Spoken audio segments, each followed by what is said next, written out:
So let's get right into it. What if I told you that the secret to handling life's most crushing moments isn't to fight harder, but to do the complete opposite? I know, it sounds totally backward, but it might just be the most powerful skill you ever learn. I want you to picture this. It's a real test from Navy SEAL training. You're at the bottom of a deep pool. Your hands are tied, your feet are tied, and every single instinct in your body is just screaming, "Get out!" This isn't just about being a good swimmer, it's a brutal, brutal test of your mind. They call this test drownproofing. And what's so fascinating about it is that it reveals this fundamental truth about survival that goes way beyond just being in the water. It basically teaches one crucial lesson. The way you think you're supposed to survive is actually the very thing that will sink you.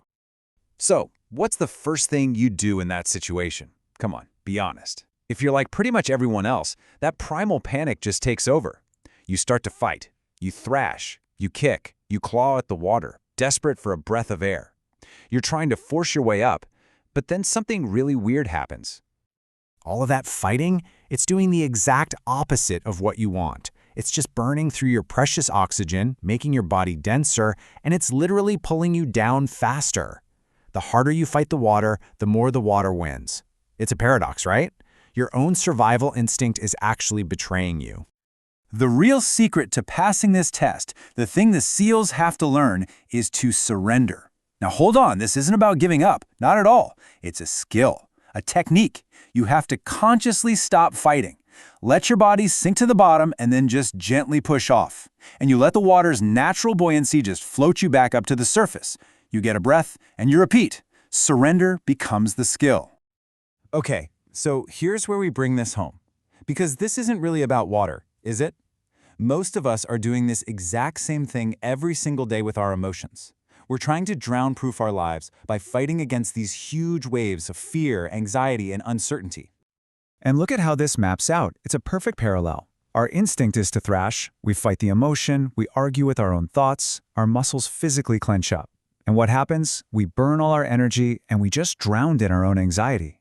The skill, though, is to float, to stop struggling, to allow the feeling, and to tap into what you could call cognitive buoyancy to rise back up. And this quote just nails it, doesn't it? That initial wave of fear, the one you get from a tough conversation or a big deadline, that's not what really breaks you. It's the second layer. It's the fight with the fear that creates all the real suffering and exhaustion. And you know what's crazy? That fight is often against something that's surprisingly short-lived.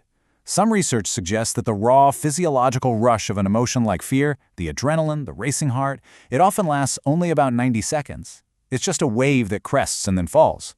But when we fight it, we don't let it pass. We replay it, we resist it, and we turn that 90-second chemical surge into hours or even days of chronic anxiety. So we need to totally reframe this. Surrender is not weakness. It's not being passive. It's a precise, active mental tool. I mean, think of it like the physics of your own mind. You're learning to work with the forces inside you, not against them. And just like your body has a natural buoyancy in water, your mind has this cognitive buoyancy.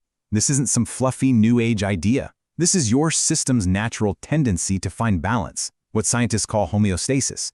It's your default setting. Your mind already knows how to float, if you just get out of its way. But there's the catch, right? That natural intelligence, it only kicks in when you let go of that desperate need to control everything. Fear tricks us. It makes us overthink, overprepare, and try to manage every possible outcome. And all this constant clenching, it doesn't make us safer. It just makes us more brittle, more fragile. So let's be absolutely clear on this. The common misconception is that surrender means being passive, giving up, admitting defeat. But the reality, it's an active choice. It's an intentional release of that destructive internal tension. It's about putting in effort, but without all the clenching. This says it all, really. You're not surrendering to the external problem, to the boss, to the deadline. You are surrendering the internal war. You're simply making the choice to stop fighting yourself, and that frees up an incredible amount of energy to deal with the actual situation at hand. Okay, so this all sounds good, but how do we actually do it when that spike of fear hits? Let's walk through a simple but seriously effective drill for emotional drownproofing. This is the practical how-to part.